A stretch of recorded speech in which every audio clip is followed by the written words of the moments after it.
Hello all of you. कैसे हैं आप सभी? आज एक important topic data file handling के बारे में हम पढ़ने जा रहे हैं। डेटा फाइल हैंडलिंग पढ़ने से पहले एक इम्पॉर्टेंट चीज़ हम पढ़ेंगे फ़ाइल के बारे में। What is a file? File is a bunch of bytes that is stored in your secondary memory, example hard disk. कहने का मतलब ये है कि एक फ़ाइल क्या है, एक बाइट्स का स्टोरेज है जिसके अंदर की बाइट्स हमारी कंप्यूटर में जो भी चीज़ स्टोर होती हैं वो बाइट्स के फॉर्म में स्टोर होती हैं। तो उसको हम उस बंच ऑफ बाइट्स को एक जगह स्टोर कर लेते हैं, एक फ़ाइल के रूप में स्टोर कर लेते हैं। और वो स्टोर कहाँ रहती है? आपके कंप्यूटर में एक सेकेंडरी मेमोरी होती है हार्ड डिस्क, उसके अंदर वो फाइल स्टोर रहती है। पाइथन में हम इन्हीं फाइल्स को रीड और राइट करने के लिए प्रोग्राम्स बनाते हैं कि कैसे इन फाइल्स को रीड किया जाएगा और कैसे इनमें कुछ नया कंटेंट राइट करके हम उसे सेव कर सकते हैं।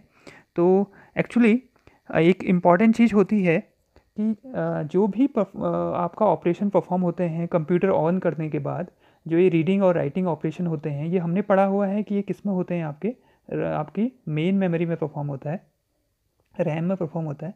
तो इसको परफॉर्म करने के लिए, इस ऑपरेशन को, रीड और राइटिंग ऑपरेशन को परफॉर्म करने के लिए हमें इन फाइल्स को कहाँ ओपन करना पड़ता है? मेन मेमोरी में ओपन करना पड़ता है। आपको समझ में आया होगा कि फ़ाइल क्या हो गया? एक स्टोरेज हो गया जहाँ बाइट्स क्या रहती हैं? स्टोर रहती हैं। अब इन फाइलों को मुझे रीड और राइट करना है तो मुझे कहाँ ओपन करना पड़ेगा? अपनी मेन मेमोरी में इनको ओपन करना पड़ेगा। और उसी के लिए हमें क्या बनाना पड़ता है? प्रोग्राम बनाने पड़ते हैं। और पाइथन में भी हमें, ये और भी लैंग्वेजेस में हम रीड राइट ऑपरेशन परफॉर्म करते हैं, लेकिन पाइथन में भी हम फाइल्स का रीड राइट ऑपरेशन परफॉर्म करते हैं। वो हम कैसे करते हैं जरा देख लेते हैं। एक आपके सामने फिगर दिख रहा है। इसमें सबसे इम्पॉर्टेंट तीन चीज़ें हैं। एक तो है हार्ड डिस्क, एक है main memory, hard disk, main memory, और तीसरा है यूज़र। तीनों का अलग अलग वर्क है। हार्ड डिस्क के अंदर जो आपकी डेटा फाइल्स होती हैं वो स्टोर रहती हैं, और मेन मेमोरी के अंदर वो डेटा फाइल्स में कुछ ऑपरेशन परफॉर्म करना है। कौन सा ऑपरेशन? इनपुट आउटपुट ऑपरेशन आपको अगर परफॉर्म करना है तो वो कहाँ पर परफॉर्म होगा? आपका मेन मेमोरी में परफॉर्म होगा। ठीक है। और उस इनपुट आउटपुट ऑपरेशन को परफॉर्म करने के लिए जो प्रोग्राम लिखेगा वो कौन लिखेगा? यूज़र लिखेगा। ठीक है। अब आप डिपेंड करता है कि आप कौन सी लैंग्वेज यूज़ कर रहे हैं। तो हम अभी किस में लिखेंगे उस प्रोग्राम को? पाइथन में लिखेंगे। ठीक है। तो होता क्या है कि अगर आप रीड ऑपरेशन परफॉर्म कर रहे हैं, तो रीड ऑपरेशन परफॉर्म कर रहे हैं तो दैट मीन्स आपकी जो फाइल है वो किसके अंदर स्टोर है? हार्ड डिस्क के अंदर स्टोर है। और पढ़ी कहाँ जाएगी? आपकी मेन मेमोरी के अंदर पढ़ी जाएगी। तो जो आपका क्योंकि वो फाइल है, तो फाइल बंच ऑफ बाइट्स मैंने बताया था। तो अब जब आप उसको रीड ऑपरेशन परफॉर्म करेंगे तो जो वहाँ से बाइट्स फ्लो होगा, वो बाइट्स कैसे फ्लो होगा? इस सीक्वेंस में फ्लो होगा। हार्ड डिस्क से कहाँ जाएंगी वो बाइट्स? मेन मेमोरी में जाएंगी, और मेन मेमोरी में हम उनको रीड कर लेंगे। ठीक है। और सिमिलरली अगर आपको राइट ऑपरेशन परफॉर्म करना है तो आप राइट कहाँ पर करेंगे? राइट भी कहाँ पर परफॉर्म होगा? मेन मेमोरी में परफॉर्म होगा। और उसके बाद देन फिर उसको आप कहाँ सेव कर देंगे? अपनी सेकेंडरी मेमोरी हार्ड डिस्क में सेव कर देंगे। तो इस तरीके से ये पूरा का पूरा इनपुट आउटपुट ऑपरेशन परफॉर्म होता है। और इस ऑपरेशन को परफॉर्म करने के लिए यूज़र के द्वारा एक प्रोग्राम लिखा जाएगा जो ये सारा ऑपरेशन परफॉर्म करेगा, जिसमें आपका फ्लो ऑफ बाइट्स किस सीक्वेंस में फ्लो हो रहा है, हार्ड डिस्क से मेन मेमोरी में जा रहा है या मेन मेमोरी से हार्ड डिस्क में जा रहा है, उसको परफॉर्म करने के लिए यूज़र के द्वारा एक क्या लिखा जाएगा? प्रोग्राम। पढ़ेंगे आगे कि कैसे ये सब वर्क होता है। तो कोई भी फाइल जब हम परफॉर्म करते हैं तो उसमें कुछ ऑपरेशंस हम परफॉर्म करते हैं। कोई फाइल हम वर्क कर रहे हैं उसमें, तो उसमें हम कुछ ऑपरेशन परफॉर्म करते हैं। तो वो कौन कौन से ऑपरेशन है? उसमें बेसिकली तीन मेन ऑपरेशन होते हैं। एक होता है फाइल को सबसे पहले हमें क्या करना पड़ता है, मैंने पहले भी बात की थी कि हमें फाइल फाइल को सबसे पहले क्या करना है? ओपन करना है। देन उसके बाद सेकंड ऑपरेशन है कि अब हमें ओपन तो हो गई फाइल, मेन मेमोरी में ओपन हो गई है फाइल। अब उस मेन मेमोरी में बाइट्स को रीड करना है या बाइट्स को राइट करना है। वो दो ऑपरेशन हम कोई भी हम चूज़ कर सकते हैं कि क्या हमें वर्क करना है, कि हमें जो ऑलरेडी फाइल वहाँ कंप्यूटर में पड़ी हुई है उसको पढ़ना है, उसकी बाइट्स को पढ़ना है, या उसमें अंदर कुछ नई बाइट्स क्या करनी है? ऐड करनी है। तो हम, अगर हम पढ़ना है तो रीड ऑपरेशन परफॉर्म करेंगे, अगर हमें राइट कुछ नया चीज़ लिखना है तो राइट ऑपरेशन परफॉर्म करेंगे।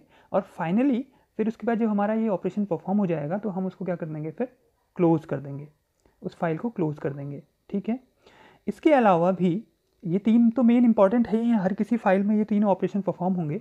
इसके अलावा भी कुछ और ऑपरेशंस आप फाइल के अंदर कर सकते हैं, जैसे फाइल को क्रिएट करना, फाइल को ट्रैवर्स करना मतलब उसके कंटेंट को रीड करना पूरा कंप्लीट, अपेंड करना, कुछ नया डेटा उसमें जोड़ना, इंसर्ट करना, बीच में कहीं पर कोई डेटा नया डेटा इंसर्ट करना, डिलीट करना फाइल को, फाइल के डेटा को कॉपी करना और अपडेट करना।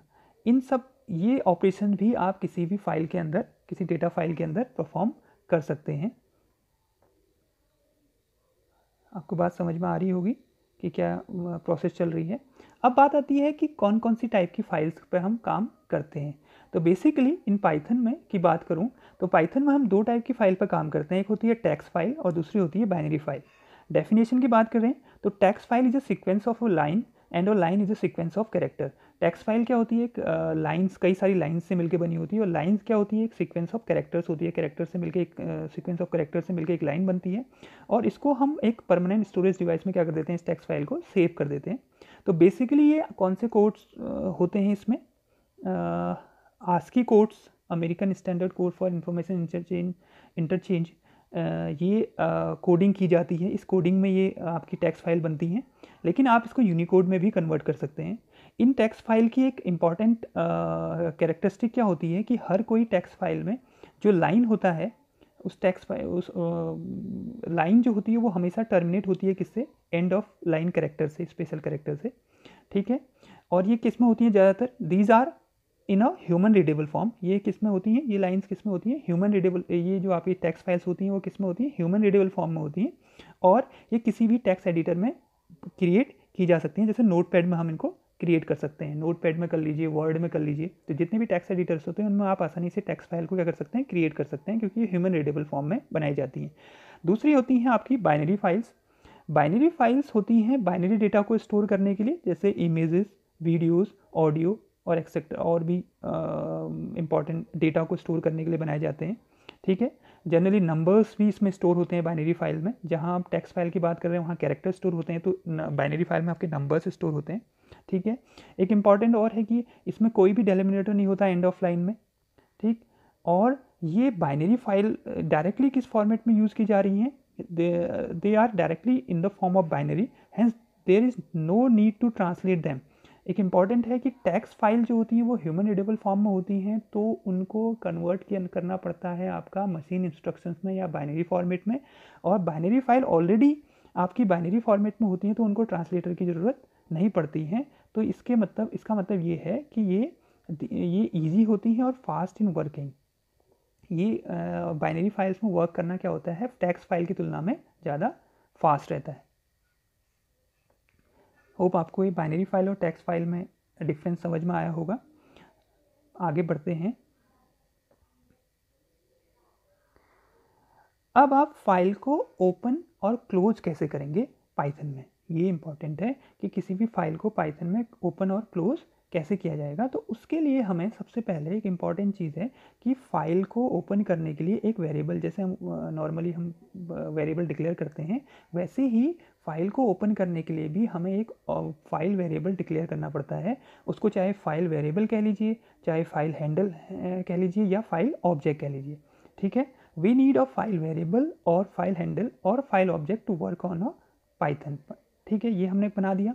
उसके बाद then this file object can be created by using open function और फाइल। किसकी मदद से बनाया जाएगा, ओपन फंक्शन और फाइल फंक्शन की मदद से बनाया जाएगा। हम एक फंक्शन यूज़ करेंगे ओपन फंक्शन, जिसकी मदद से इस फाइल ऑब्जेक्ट को हम क्रिएट करेंगे। ठीक है, open function create a file object which is later used to access the file using the function related file manipulation। Open function ही एक ऐसा फंक्शन है जो इसको क्रिएट करता है फाइल ऑब्जेक्ट को, और बाद में फिर हम उसको यूज़ करते हैं फाइल के मैनिपुलेशन के लिए। सिंटैक्स क्या है, सिंटैक्स उसका है कि सबसे पहले फाइल का ऑब्जेक्ट आएगा, इक्वल साइन आएगा, ओपन, उस फाइल का नाम जो हम फाइल बनाना चाह रहे हैं, जिसको या पढ़ना चाह रहे हैं या राइट करना चाह रहे हैं, जिसमें उस फाइल का नाम आएगा, एंड देन फिर आएगा उसके बाद एक्सेस मोड। एक्सेस मोड मतलब हम उसको किस मोड में एक्सेस कर रहे हैं, उसके अंदर हम रीड कर रहे हैं, राइट कर रहे हैं, या कुछ लास्ट में ऐड कर रहे हैं। तो 3 टाइप के बेसिक मोड होते हैं, read mode, right mode, append mode. Read का मतलब R से रिप्रेजेंट होता है, राइट जो है W से रिप्रेजेंट होता है, अपेंड A से रिप्रेजेंट होता है। Read a file, write to the file and append to write at the end of file. ये हम आगे और बात करेंगे इसमें डिटेल में। तो ये इंपॉर्टेंट है कि फाइल ऑब्जेक्ट कैसे बनाया जा रहा है और कौन सा फंक्शन उसको फाइल ऑब्जेक्ट को बनाने में मदद कर रहा है। ओपन फंक्शन उस फाइल ऑब्जेक्ट को बनाने में आपका मदद कर रहा है।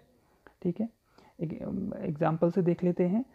ओपनिंग और क्लोजिंग ऑफ फाइल में हमने देखा कि हमने एक ऑब्जेक्ट बनाया है, एक लाइन लिखी है मैंने पाइथन में। इस लाइन को देखिए यहाँ पर, ये है FO equal to open student dot TXT R। तो इसमें समझ रहे हैं आपको, ये एक स्टेटमेंट है फाइल को ओपन करने का, ठीक, जिसको हम लिखेंगे, जिसमें FO क्या हो गया आपका, एक फाइल ऑब्जेक्ट हो गया। ठीक है, स्टूडेंट डॉट TXT क्या हो गया, उस फाइल का नाम जिसको मैं ओपन कर रहा हूँ। ये स्टूडेंट डॉट TXT कहाँ क्रिएट होगी, जहाँ आपने पाइथन इंस्टॉल करके रखा हुआ है, या तो यहाँ ये बनी हुई होनी चाहिए या आप उसको क्रिएट करेंगे वहाँ पर, ये उसी पोजीशन पर क्रिएट होगी।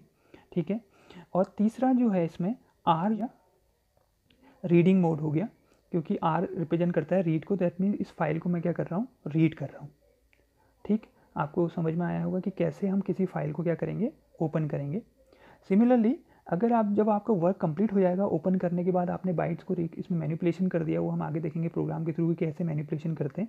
मैनिपुलेशन करने के बाद हमें क्लोज मेथड यूज़ करनी पड़ती है। तो जो भी हमने अभी तक अनरिटन इन्फॉर्मेशन थी उसको फाइल ऑब्जेक्ट को क्लोज करने के लिए, ताकि अब हम उसमें कोई भी ऑपरेशन या कुछ ऑपरेशन राइटिंग परफॉर्म नहीं कर रहे हैं, तो उसके लिए हमें क्या करना पड़ता है, क्लोज मेथड यूज़ करनी पड़ती है। अब क्लोज मेथड का सिंटेक्स है file object dot close. File का ऑब्जेक्ट आएगा और डॉट के ऑपरेटर के साथ क्लोज फंक्शन यूज़ होगा। तो जैसे अभी ऊपर वाली फाइल को हमने फाइल ऑब्जेक्ट FO बनाया था, तो FO को क्लोज करना है तो मैं लिखूँगा FO डॉट क्लोज। होप ये आपको क्लियर हुआ होगा कि कैसे फाइल को कैसे ओपन करते हैं और कैसे क्लोज करते हैं। इस वीडियो में केवल हम इतना ही पढ़ेंगे। जो डेटा फाइल हैंडलिंग है, इसके कई सारे पार्ट्स में बनाना पड़ेगा ये वीडियो। ठीक है, अब से अगली बार नेक्स्ट वीडियो में हम इससे आगे की चीज़ों को देखेंगे कि कैसे वर्क होता है फाइल को ओपन करने का और कैसे क्लोज करने का। आपको ये वीडियो कैसा लगा? अगर ये आपको वीडियो अच्छा लगा है तो इसको लाइक करें, शेयर करें और सब्सक्राइब करें चैनल को, और बेल आइकन ज़रूर दबाएं। मिलते हैं इसके अगले पार्ट में। थैंक्स।